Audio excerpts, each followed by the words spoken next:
The moment that you give your life to the Lord, nagiging target ka ng kaaway. Let me repeat. The moment na magdesisyon kang sumunod sa Panginoon, ikaw ay nagiging target ng kaaway. Kasi nung hindi ka pa nagkukumit ng iyong sarili, parang walang resistance, parang walang kumukontra sa iyo. But the moment na sinabi mo, from this day forward, ibibigay ko ang buhay ko sa ating Panginoon, napansin niyo ho ba na parang pahirap ng pahirap kasi nagiging target ka ng kaaway. Kaya nga sabi rin ng scripture, do not surprise when you encounter trouble.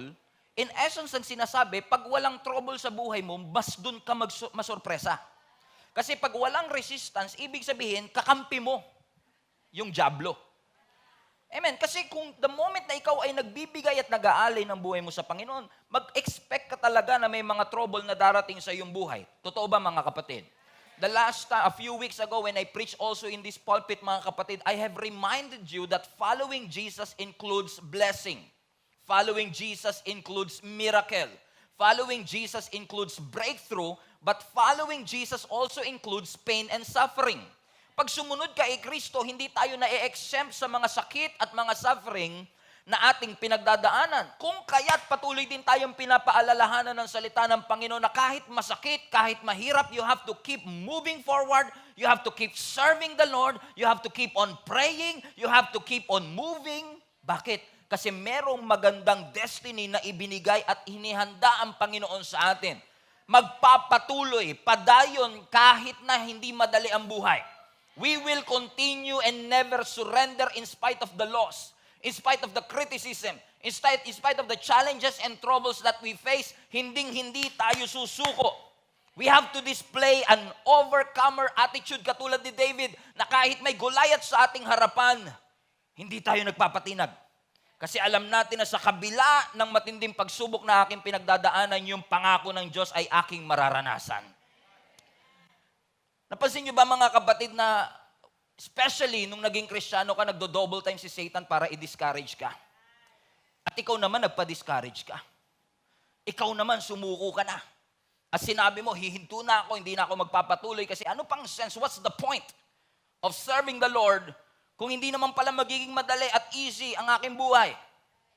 At gagawin ni Satan ang lahat. I always say this to you, kung hindi ka niya masusuntok at mapapatulog sa isang suntok, gagawin ni Satan ang lahat para pagurin ka, para ikaw na mismo ang sumuko. Ikaw na mismo ang magdesisyon na huminto at sumuko sa iyong buhay. Pero hindi ba kayo nagtataka kung bakit parang desperado si Satan na pabagsakin ka at i-discourage ka? Alam mo, the more na nagiging desperado si Satan na i-discourage ka, mas lalo kang magtaka. Bakit? Ano kaya ang nakikita ni Satan sa future mo na pinipigilan kanyang magpatuloy? Kasi minsan hindi natin makita yung future, hindi natin makita yung magandang kinabukasan, we don't see the light in the other side of the tunnel, kaya minsan madali sa ating sumuko. Pero maaaring may nakikita si Satanas sa future natin, may nakikita siyang potensyal na meron sa buhay mo at may nakikita siyang potensyal sa puso mo na sinasabi ni Satan, kailangan pigilan natin tong si Ruben kasi pag hindi to huminto, magagamit na ng Panginoon to advance God's kingdom. Kaya huwag kang magtataka kung may mga pagsubok na darating sa buhay mo at i-discourage ka ni Satanas kasi meron marahil siyang nakikita na hindi mo nakikita. Even our Lord Jesus Christ have endured sufferings and pain. Do you remember in Luke chapter 22 kung saan ang ating Panginoong Yesus ay nasa Garden of Gethsemane before He was arrested? Nasabi ng scripture, nung si Jesus ay nananalangin sa atin, ang sabi niya sa Ama, Father, if it is your will, take this cup, take this sorrow away from me. Kumbaga, just by the thought of the sufferings that Jesus is about to go through, Jesus knows He will be humiliated. Alam ni Jesus, duduraan siya. Alam ni Jesus, bubugbugin siya. At yung thought pa lang ng pagdadaanan niya, sabi niya, Lord, Father, please take this cup away from me. Take this sorrow away from me. But nevertheless, sabi niya, not my will, but yours be done. Sumuko po ba ang ating Panginoong Yesus? No. Kahit alam niyang aarestuin siya, kahit alam niyang ipapahiya siya, kahit alam niyang papatayin siya, ang sabi niya, Lord, hindi kalooban ko, hindi convenience ko, Ama, kundi yung kalooban mo ang mangyari sa buhay ko. Bakit mga kapatid? Kapag mas matindi ang purpose mo, mas matindi ang pagdadaanan mo. Let me repeat para sa mga hindi narinig. Kapag matindi ang purpose mo, matindi ang pagdadaanan mo. Kapag maganda ang destiny na inilagay ng Lord sa buhay mo, mag-expect ka na matindi rin ang pagdadaanan mo. Alam niyo, hindi aksidente na si Jesus Christ, nung before siya inaresto, ay nasa Garden of Gethsemane. Everybody say Gethsemane. Ang daming garden, pero ba sa Gethsemane? Because Gethsemane means oil press. Everybody say oil press. Sa Gethsemane kasi doon tumutubo yung maraming olive tree na nagpo-produce ng olive fruit, na nagpo-produce ng olive oil. Amen? So, sa dami-dami ng garden, sa Gethsemane talaga, ang ibig sabihin ay olive press. Kasi maraming olives na nagbibigay ng maraming olive fruit na kapag piniga mo, magpo-produce ng olive oil. Ibig sabihin, yung oil lumalabas lang kapag piniga. So kapag may crushing, dun nakikita yung benefits. And Jesus, in essence, was in the spiritual realm, was in essence being crushed. Kaya sabi niya, Lord, take this cup away from me. In the Garden of Gethsemane, I believe to remind all of you that if you want the benefit, sometimes you have to be crushed. Mapipiga ka talaga. Naalala niyo si Apostle Paul na minsan sinabi niya, we are being pressed, oil pressed. We are being pressed on every side. Naranasan niyo po ba yun mga kapatid? Okay lang may problema, wag lang sabay-sabay.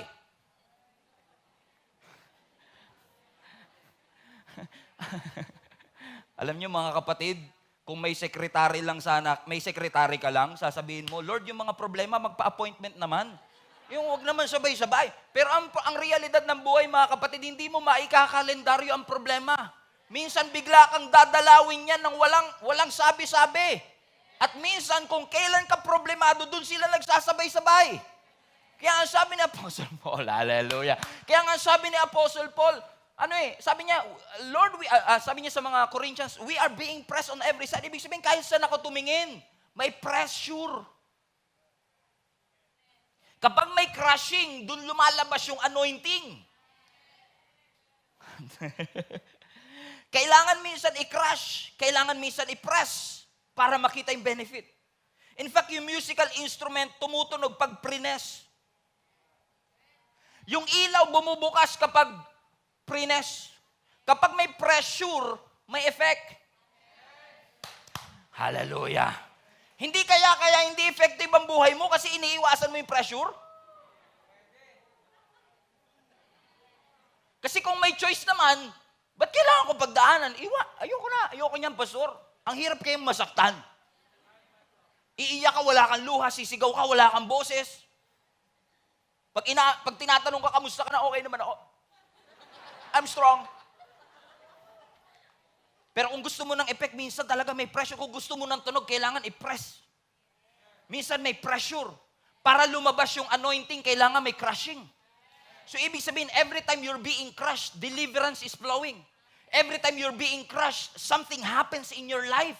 Kaya imbis na iwasan siya, ang tinuturo ng Panginoon sa atin sa simbahang ito, imbis na ipanalangin natin, Lord, iiwas mo lahat ng pagsubok. Sabihin mo na lang, Lord, kung dadaan yung pagsubok, palakasin mo na lang ako. Bakit? Hindi aksidente na inaatake ka ni Satanas. Intentional siyang ikaw talaga atakihin. Hindi niya inaatake yung kakampi niya. So Satan is not attacking you by surprise. He is literally and intentionally coming against you and putting pressures on your life. Na minsan ikaw, sabi mo, Lord, ayoko ng pressure sa buhay. But sometimes, in order for you to grow, kailangan talaga may pressure. Nga lang, minsan talaga sabay-sabay. May pressure sa bahay, may pressure sa trabaho. Yan bang, pagod na pagod ka sa trabaho, pag uwi mo ng bahay, gusto mo, relax. Hindi ka pa nakakapasok sa pinto. Ramdam mo na kagad ang pressure. Sabi mo sa katabi mo, parang ikaw topic ni Pastor. Because Satan is intentionally coming against you and putting pressure on your life. Why? Because Satan wants to crush you. Kaya ang sabi ni Apostle Paul, we thank the Lord for we are being pressed but not crushed. Piniga tayo pero hindi tayo nadurog. Bumagsak tayo pero hindi tayo nawasak. Lumubog tayo pero hindi tayo nalunod. Yan ang gustong i-develop ng Panginoon sa atin. Kaya paulit-ulit sinasabi ng Lord sa atin, magpakatatag kayo. Kasi there will be shakings in your life. There will be challenges in your life. Pero katulad ng pinangako ng Lord sa Psalms, the righteous shall flourish. Ang mga matutuwid, mag-flourish sila like a palm tree. Mag-harvest sila sa gitna ng tagutom. May exemption. Ang mga anak ng Panginoon. Hindi tayo exempted sa problema. Pero may special favor ang Panginoon sa atin sa gitna ng mga pagsubok ng ating buhay. Amen. Parang pag nag-amen yung katabi mo, parang wala siyang problema, no? Amen? At hindi ko po ito sinasabi sa inyo na parang lata lang na walang laman. Kasi kami ni Jenny mismo, kilala nyo naman si Ate Jenny nyo. Yung asawa ko ng 10 years, ang pinakamagandang babae sa balat ng lupa. Alam nyo naman yan, di ba? Na bagay lang sa pinakagwapo. Joke. Joke lang. Pag tinitignan nyo yung asawa ko, si Jenny, tayo nga saglit lang. Go. Kasi may mga doubters dito sa gitna eh. Nahiya tuloy siya. Pag titignan nyo pa lang yung asawa ko, hindi mo kan dumaan sa pressure, di ba? Tingin ka sa camera, yan. Mukha bang dumaan sa pressure? Hulaan nyo kung ilang taon na to. Maniniwala ba kayo mas matanda pa ako sa kanya? Hindi, mas matanda siya sa akin pala? What's wrong with you? Pastor nyo kami, guys. Amen? Kung titignan nyo si Jenny, para hindi dumaan sa pressure. Kaya huwag kayong magpapadaya sa mga katabi nyong tad-tad na moisturizer lang. Sabi mo sa katabi mo, moisturizer lang ba yan? Amen. Bakit mga kapatid? Kasi sa totoo lang, kung titignan mo yung katabi mo ngayon, mas pangit pa sana yan. Kung pagbabasihan yung problema lang, ang tindi ng problema ang pinagdaanan yan, yung eye bag niyan hanggang bewang na dapat. Ang tindi na sana, hindi mo na yan makikilala, pero tignan mo ngayon. Very radiant ang mukha, parang may glory. Ang Panginoon, bakit? Press but not crush. Piniga pero hindi nadurog. Amen. Nagpatuloy kasi. O tingnan nyo yung mga sumuko, ano nangyari? Kasi, alam nyo mga kapatid, we are so blessed. We are so blessed. Ang mga Kristiyano, we are so blessed because we know something that other people don't. Kaya tayo nakakapagtiis. Kaya nakakapagsimba ka pa rin kahit wala kang pera. Kaya nakakangiti ka pa rin kahit wala kang pang-ulam. Parang ang dami nag-amen doon sa pera. Alam mo yan, Mars, ha? Mamaya, pautang, ha? Bakit? We know something that other people don't. Alam natin na hindi panghabang buhay ang anumang sakit natin pinagdadaanan. The pressing and the crushing season is not permanent. It's a stage of life. Stage. Nasa stage ako ngayon. Maganda yung stage. Wide shot, please. Maganda yung stage. See? Pero hindi ako dito natutulog. Hindi ako dito nagbibihes. Hindi ako dito nakatira. Kahit gaano kaganda yung stage, mamaya bababa ako kasi stage lang yan. And if you know that whatever you are going through, heartbreak, loss, difficulty, challenge, and even criticism, na lahat yan ay stage of life, na hindi ka mamamalagi dyan at hindi yan ang purpose ng Panginoon sa'yo. Kahit nahihirapan ka ngayon, kahit umiiyak ka ngayon, alam mo, bababa ka din. Alam mong matatapos din ang lahat ng bagay. Even though the enemy seeks to afflict you, even though the enemy wants to destroy you, even though the enemy wants to destroy your testimony and destroy your integrity, papahiyain ka ni Satanas, pero alam mo, hindi ito habang buhay. Na kahit mahirap, kahit malaki ang higante sa harapan natin, alam natin that greater is Jesus that is in us than he that is in the world. That in this world we will experience many troubles, but take heart, for Jesus have overcome the world. Sabi mo sa katabi mo, hindi yan habang buhay. Kaya nga sabi ng scripture ulit, balikan natin. For you know that when your faith is being tested, ang endurance mo lumalago. na kung dumarating man ang trouble sa'yo, of any kind, pumili ka na ng pinakamatinding problema. I-consider mo yan na pure joy. Sapagkat sa pamamagitan ng pagsubok na yan, tumitindi ang yung tolerance, ang endurance mo at determination mo. Mapapansin nyo ito mga kapatid, nung bago kang Kristiyano, ang sabi mo, I have decided to follow Jesus. Ngayon, I am determined to follow Jesus. Nagbabago talaga eh. Kasi minsan hindi sapat yung desisyon eh. Kailangan may determinasyon ka talaga magpatuloy na hindi ka susuko. Kasi walang certain sa mundong ito. Kahit gaano ka kalusog ngayon. Kahit gaano karaming pera na meron ka sa bank account. Kahit gaano karami ang investment mo sa cryptocurrency. Alam niyo yung bagong balita dyan ngayon. Bagsak. Kahit na gaano katindi ang iyong career, ang iyong education. Kahit na late ka na sa iyong sariling kalendaryo at agenda. May plano ang Panginoon. Ulitin ko ulit, may plano ang Panginoon. At yung plano ng Panginoon mas maganda sa plano mo, kapatid. Napansin niyo ba minsan si Lord sasadyain talagang i-detour ka? Pag-aantayin ka talaga? Amen? Hindi dahil brutal ang Diyos. Hindi dahil cruel ang Panginoon. Katulad ng mga Israelites, nung sila'y lumabas sa Egypt, inintensyon ng Lord na hindi sila padaanin sa shortcut. Although may shortcut. Kasi hindi lahat ng short route, right route. Alright? So God intentionally brought them into a longer route. Alam mo kung bakit? Kasi dun sa short route, maraming kalaban. They have been a slave for 400 years. They don't know how to fight. Wala silang coach, wala silang training. It is a disaster kung papadaanin sila ng Lord sa short route. Kaya na wag mong pagdududahan ng Panginoon at wag na wag kang bibitaw sa Panginoon porket dinelay ka ng Diyos. Kasi alam ng Diyos na kapag shortcut niya yan, mapapahama ka lang. Na minsan may mga sarili tayong plano sa buhay natin na I was supposed to be an accomplished entrepreneur. I was supposed to be married by now. I was supposed to have millions in bank account right now. Ang dami nating mga supposed. I was supposed to have this. I was supposed to be enjoying the fruits of my labor. I should be in the promised land. And to your surprise, nasaan ka? Wilderness. Pero hindi ibig sabihin, walang malasakit at pakialam ang Panginoon sa'yo. Ibig lang sabihin yan, may nakikita ang Diyos sa future mo na hindi mo nakikita. Because the Lord, sometimes kapag nanalangin ka, Lord, kailangan pa ba talaga to? Kailangan ba paabuti pa ng 35? Alam mo, Lord, nung high school ako, daming nanliligaw sa akin. Crush ng bayan, me. Lord, ngayon naman. Parang iniiwasan ako ng bayan. Katulad ng mga Israelites, no? Nasa wilderness sila. Watch this. They were delayed for decades. Kung wala silang tiwala sa Panginoon, nagkalas-kalas na sila eh.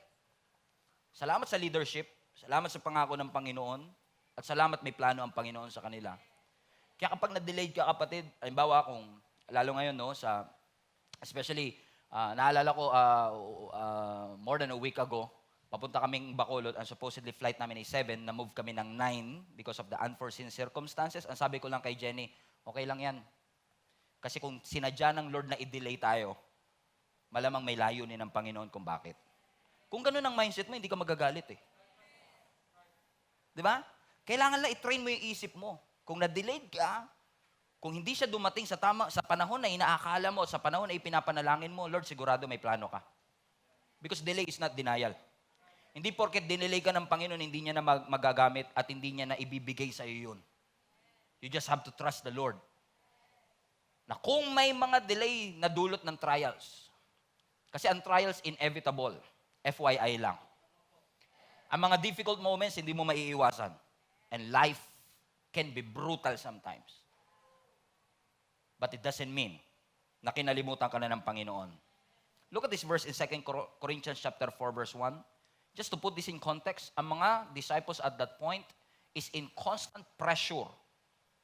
Life and death situation. Sabi ni Apostle Paul, 2 Corinthians 4, since God has so generously let us in on what He is doing, Salamat sa Lord, inalaw niya tayong gawin ang pinapagawa ng Panginoon. We're not about to throw up our hands. Hindi tayo susuko. And walk off the job. Hindi tayo basta hihinto na lang at tatakas just because we run into occasional hard times. Look at this mindset. Look at this mindset. Ang sinasabi ni Apostle Paul, alam ko may hirap tayong nararanasan, alam ko may mga pagsubok tayong nararanasan, alam ko may mga taong hindi agree sa atin at gumagawa ng kwento patungkol sa atin kasi gusto nila tayong patayin. In fact, sa mga early church, meron pang mga taong kaaway ni Apostle Paul na nagko-commit hanggat hindi namamatay sa Apostle Paul, hindi kami kakain. Ganon sila katindi, ka-determined na papatay si Apostle Paul. Pero ano sabi ni Apostle Paul? Huwag kayong susuko porket dumaraan tayo sa occasional hard times. Hindi natin tatakasan ng pagtawag ng Panginoon kasi privilege nga to in the first place. Akala ba natin pag naglingkod tayo sa Panginoon, worry-free? Akala ba natin pag naging Christian tayo at naging follower tayo ni Jesus Christ at sinishare natin ang gospel, wala na tayong pagsubok na pagdadaanan? Meron. Pero hindi porket dumadaan tayo sa occasional problem, I love his mindset. Hindi porket dumadaan tayo sa occasional problem, susuko na tayo. Kasi si Paul din naman na nagsabi nung text na binasa natin, kapag may trouble, opportunity nga yan eh. For great joy and growth. Grabe yun, pastor. Consider it pure joy when you experience these trials. May cancer ka. Lord, thank you. I consider it pure joy. Will you do that? No, we can't seem to understand. Pero yung tinuturo sa atin ng ating Panginoon ngayon, even though you are experiencing problems and trial, consider it pure joy. Kasi kung gusto ka talagang gawin ng Lord na fireproof, talagang idadaan ka niya sa apoy. And that is inevitable. Masasaktan ka talaga. And to be honest with you, I used to believe na lahat ng tao ayaw ng pain. Ayaw niyo ba ng pain? Come on, somebody. Ayaw niyo po ba ng pain? Mahal niyo pa rin naman ako, di ba? Pero sasabihin ko sa inyo ang totoo, hindi kayo nagsasabi ng totoo. Hindi lahat ng tao ayaw ng pain. Gusto mo ng pain. Basta may purpose. Ang ayaw natin yung pain na walang purpose. Halimbawa, natutulog ka isang araw. Tulog na tulog ka, humihilig ka, may tululaway pa. Bigla kang sinampal ng katabi mo. Bigla kang sinampal ng kapatid mo at nagising ka. Anong unang sasabihin mo? Bakit? Di ba? Kasi pag nasasaktan tayo, ang unang tanong natin, bakit? What's the point? Hinahanapan natin dahilan. Ba't mo ako sinaktan? Because sometimes kapag nasasaktan tayo, ang unang tanong kaagad natin, why? Tama? At yung sagot niya dun sa why mo, ang magdidetermine kung magagalit ka ba o hindi.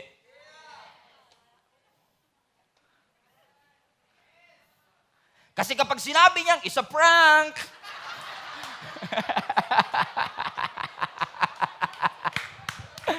o sige, it's a prank pala, next time, lagari kita dyan eh. Bakit mga kapatid? It depends on the reason why you did it. Tama mga kapatid? Bakit yung mga nanganganak, nasasaktan din naman sila? Amen? Pero nagbubuntis pa rin. Nakalabindalawa pa nga eh. Bakit? Alam nilang masasaktan sila sa 9th month. Pero dahil may rason yung sakit, kayang tiisin. Sabi mo sa katabi mo, kaya pala nagtitiis ka, martir ka na nga eh. Kasi it's one thing to say, I am in pain. It's another thing to say, I am in pain for a reason. May rason to kung bakit ko pinagdadaanan. Katulad ng mga nanay, pinapabakunahan niyo po ba ang inyong mga anak? Laban sa tigdas, laban sa kung ano-ano mga sakit? Yes. Pinapaliguan niyo pa po yung anak niyo bago pumunta sa doktor. Binibihisan bago pumunta sa doktor. Alam niyo naman, nasasaktan lang siya ng doktor. At iiyak siya pag in-injectionan siya. Tama? Ikaw pa nga nagpapatahan sa kanya, okay lang nak, okay lang nak. Alam mong masasaktan ka, alam mo masasaktan yung anak mo, pero bakit dinadala mo pa rin sa doktor? Because you know that that pain will produce something good. So may I question to you, again, I will ask you this question. Sino dito ayaw ng pain? Di ba? It depends. Mas tanggap mo ang pain basta may purpose. Let me repeat. Mas tanggap mo ang pain basta may purpose. Matatanggap mong nawalan ka ng trabaho basta may purpose. Matatanggap mong nalulugi ang negosyo basta may purpose. Mas matatanggap mo nagkakalama. Kasi tanong natin, Lord, what's the point? Kasi hindi tayo exempted sa pain, but we know something about the pain that others don't.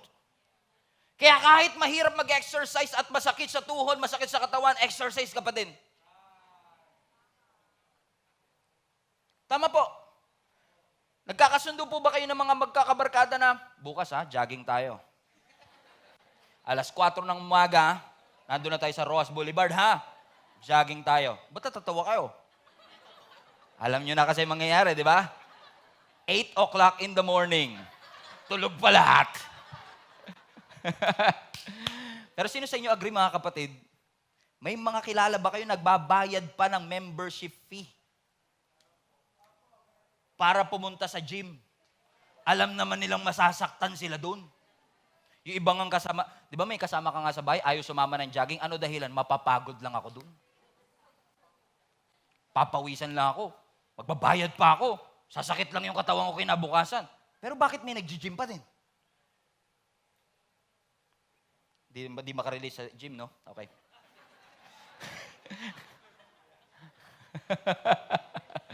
O sino to? May kakilala kayo nagsabi, sa 2023, diet na ako. Yan. Okay, sa 2023, diet na ako. Okay, may kilala kayo? O ikaw mismo to, no? Kay tahimik ka. Okay, sa 2023, diet na ako. Tapos, sabi mo, hindi ako kakain ng dinner na. Ang ano na lang ako, after 6, okay, ganito lang. IF ako, intermission fasting. Magsasayaw ka habang fasting. Intermission, di alam. Intermittent fasting, di ako kakain ng dinner kasi, because alas 8 na ng gabi, no? Kumakalam na yung sikmura mo, sumasakit na yung tiyan mo. May load pa ba yung grab ko? Pero bakit meron kayang tiisin? Kaya mong tiisin because you know that it will produce something good. So the painful experience in your life will remain painful unless you understand na may purpose ang Panginoon sa iyong buhay. Kasi kung alam mo na may satisfaction, alam mo na may reward, alam mo na may accomplishment, titiisin mo. Kasi alam mong hindi ka pinapahirapan ng Panginoon na wala siyang dahilan. Listen to me, mga kapatid, God will never waste your pain. He will never do that. Yung mga sakit na naranasan mo at dinaranas mo pa ngayon, hindi sasayangin niya ng Panginoon. Kaya wag na wag kang bibitaw at wag na wag po kayong susuko. Kasi may layunin ng Panginoon. In fact, Apostle Paul have said that again. 2 Corinthians chapter 4, verse 16. So, we're not giving up. Sabi mo nga sa katabi mo, we're not gonna give up. Nothing gonna stop us now. And if this world... So we're not giving up. Sabi ni Apostle Paul, look at this. How could we? How could we give up?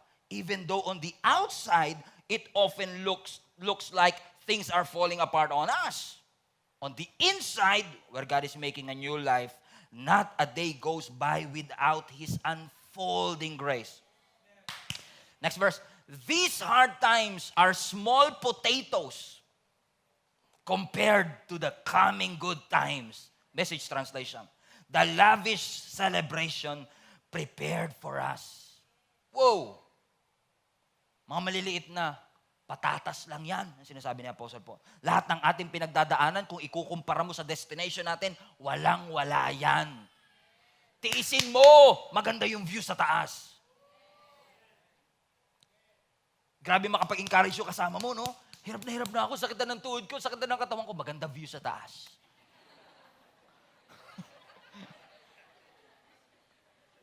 Gutom na ako para magkasya yung medium.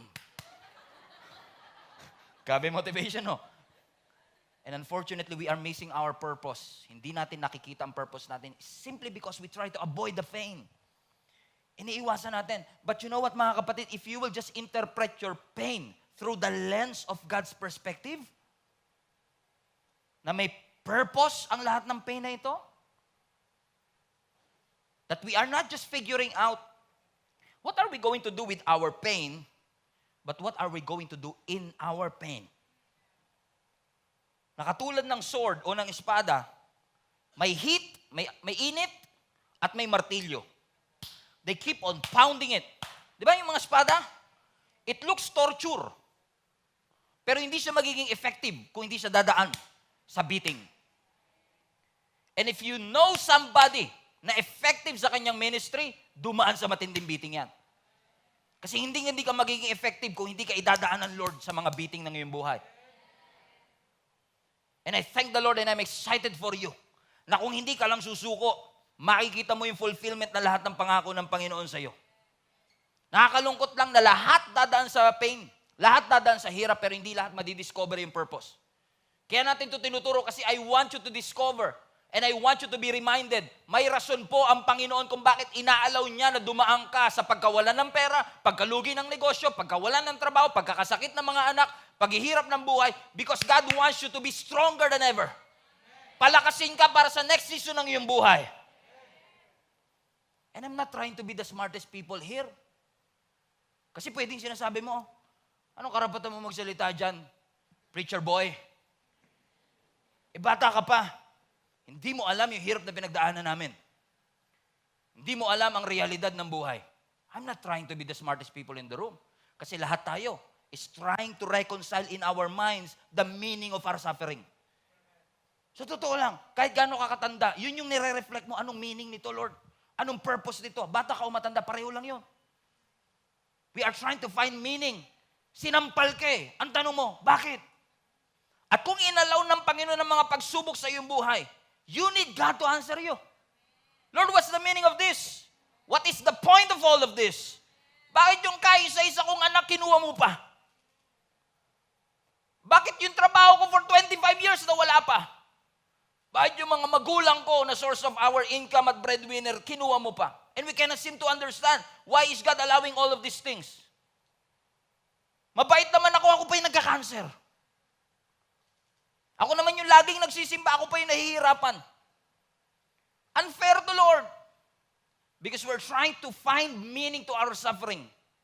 But let me tell you again, for the second time, the painful experience will remain painful unless you discover may purpose ang Panginoon behind it.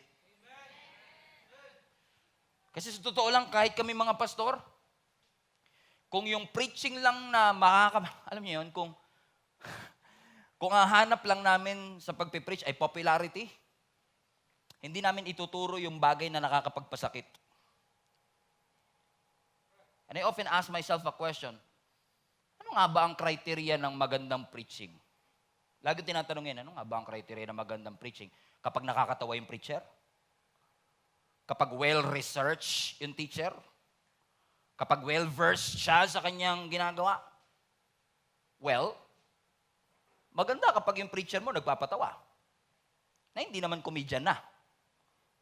Papunta na tayo dyan in just a few moments.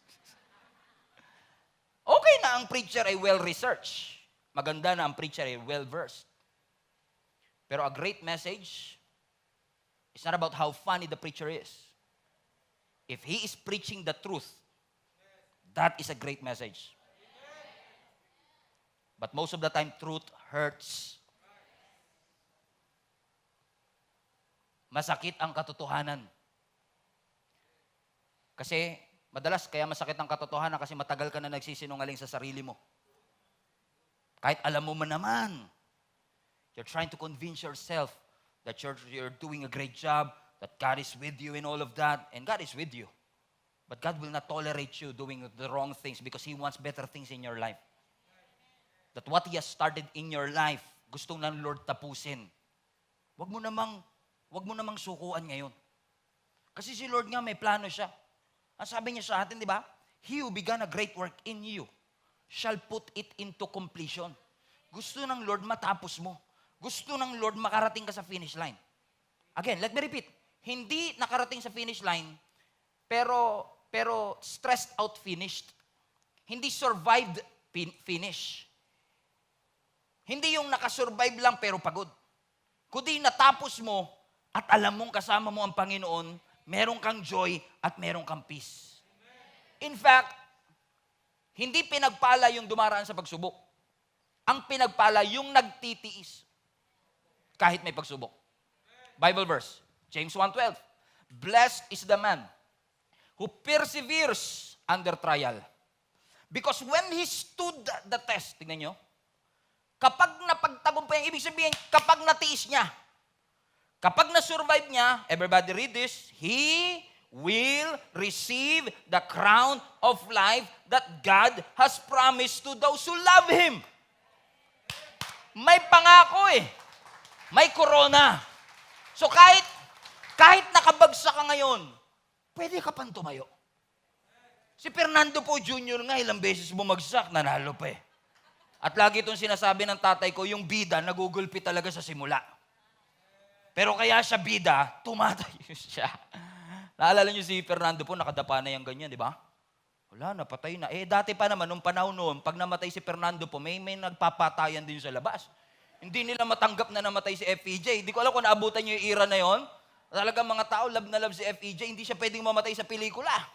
Kasi makakapatay din sila pag si FPJ, madalas siya Google Pin. Kilala nyo naman si FPJ, lagi naka-jacket yan kahit mainit eh. Pansin nyo ba? Naka-long sleeve, tapos pawis na pawis sa dito, di ba? Pawis na pawis, babagsak siyang ganun. Magkakaroon ng dramatic music. Kala mo, talo na siya eh. Tapos biglang flashback.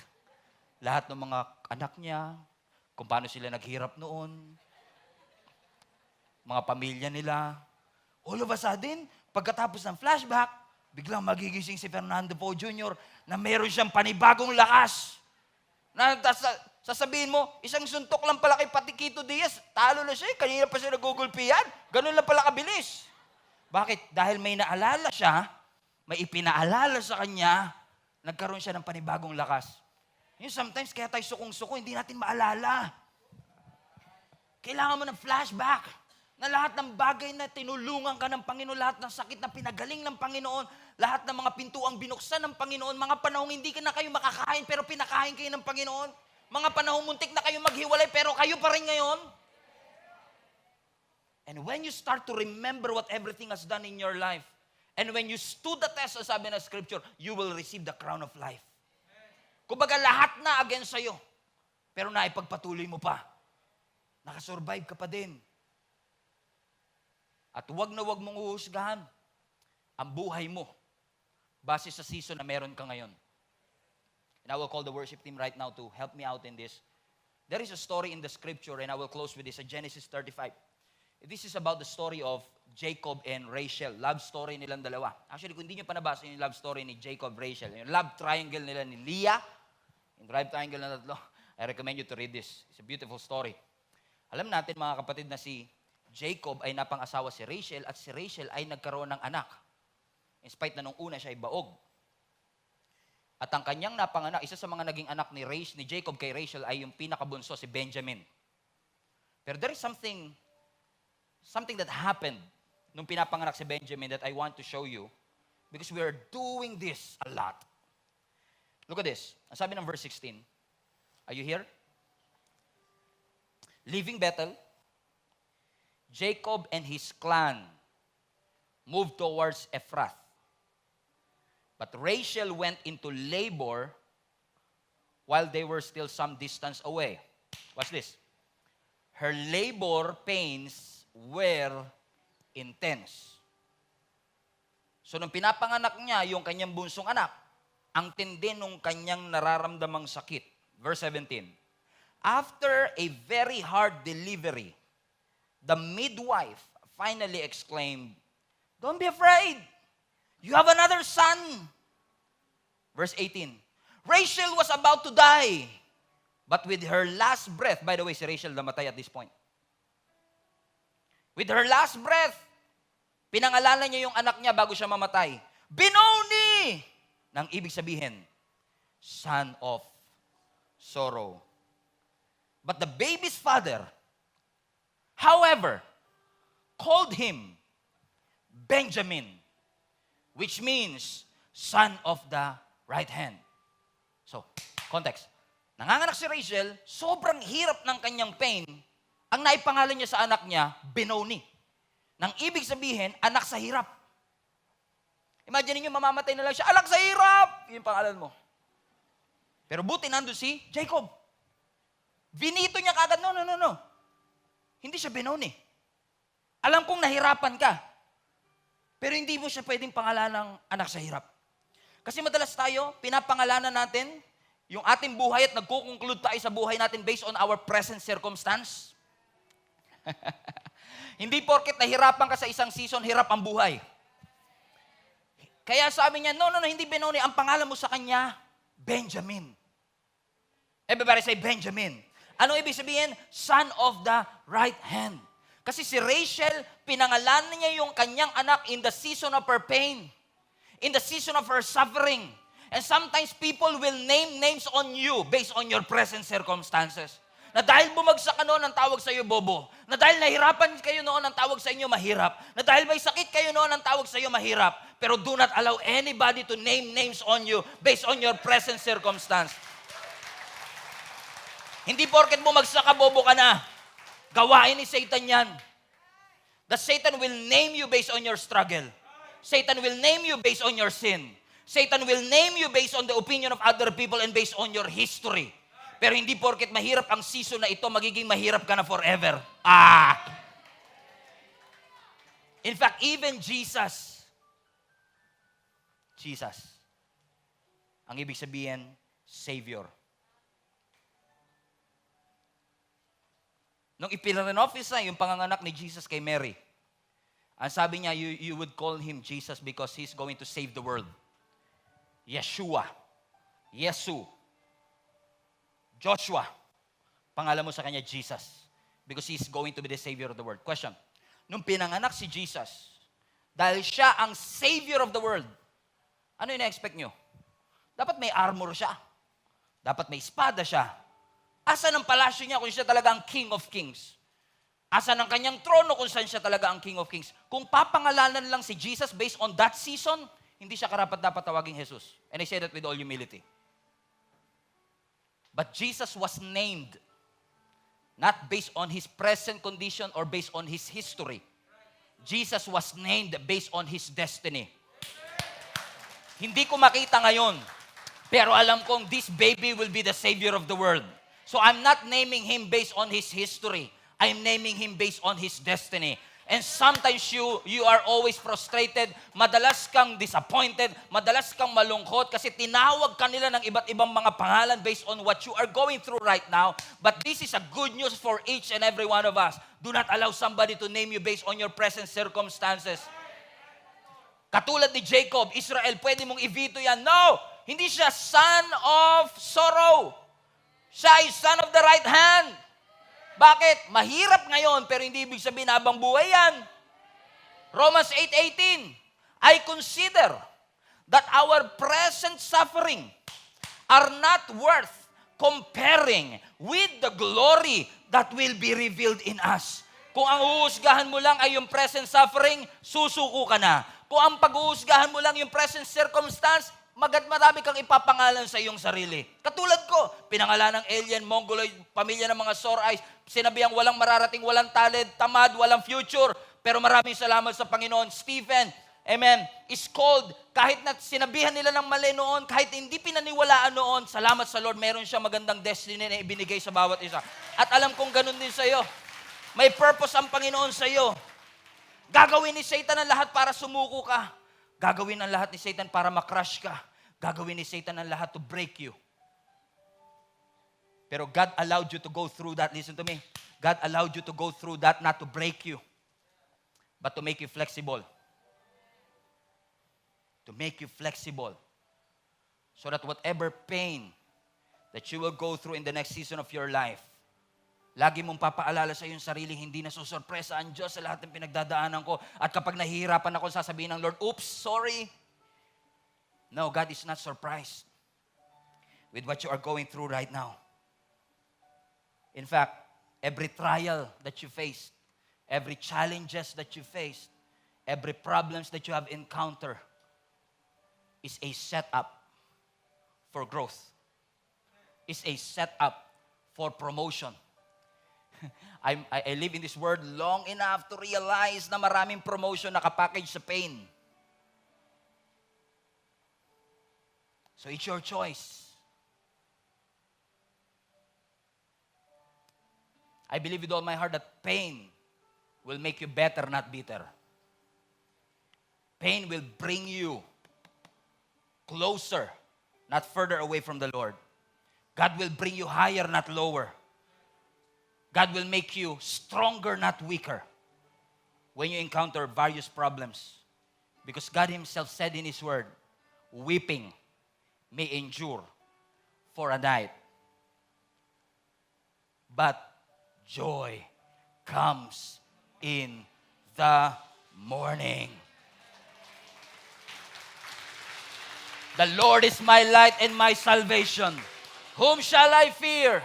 The Lord is my shepherd, I shall not want. When I walk through the valley of the shadow of death, I should not be afraid, for God is with me. Blessings and mercy shall follow me all the days of my life, and I shall dwell in the house of the Lord forever. The Lord is my refuge and my strength, the very present help in times of trouble. So friends and family, I don't know about you, I love our worship team, I love our worship leaders, but to be honest with you, I don't need a worship leader to encourage me to thank the Lord.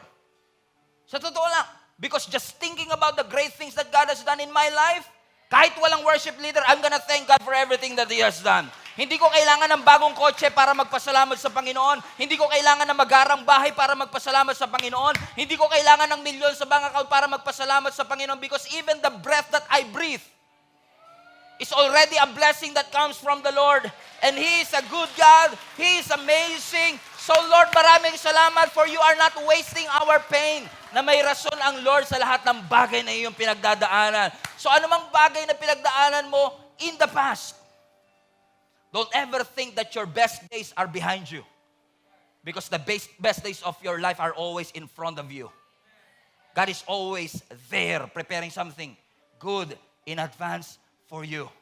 Just remember, God has a purpose for your pain. God has a purpose for your pain. God has a purpose for your pain. God has a purpose for your pain. God has a purpose for your pain. Everybody, say that with me. God has a purpose for my pain. Ano mang sakit na nararamdaman ko, may purpose ang Panginoon. Ano mang hirap na pinagdadaanan ko, may purpose ang Panginoon. Hindi hinayaan ng Lord na dumaan sa hirap ang aming pamilya na walang dahilan. May rason ang Panginoon kung ba't niya inalaw ito sa amin. Because God has always have a purpose for my pain. Sobrang hirap na kasi, Pastor. Hindi ko alam, parang feeling ko, mawawasak na ako. Paano kung nawasak ako? Well, kung mawasak ka man, God will fix you. Paano kung mag-crush ako, Pastor? Well, kung mag-crush ka man, God will build you up. When you're down, God will lift you up. When you are in trouble, God will help you out. When you are broken, God can make you whole. He will.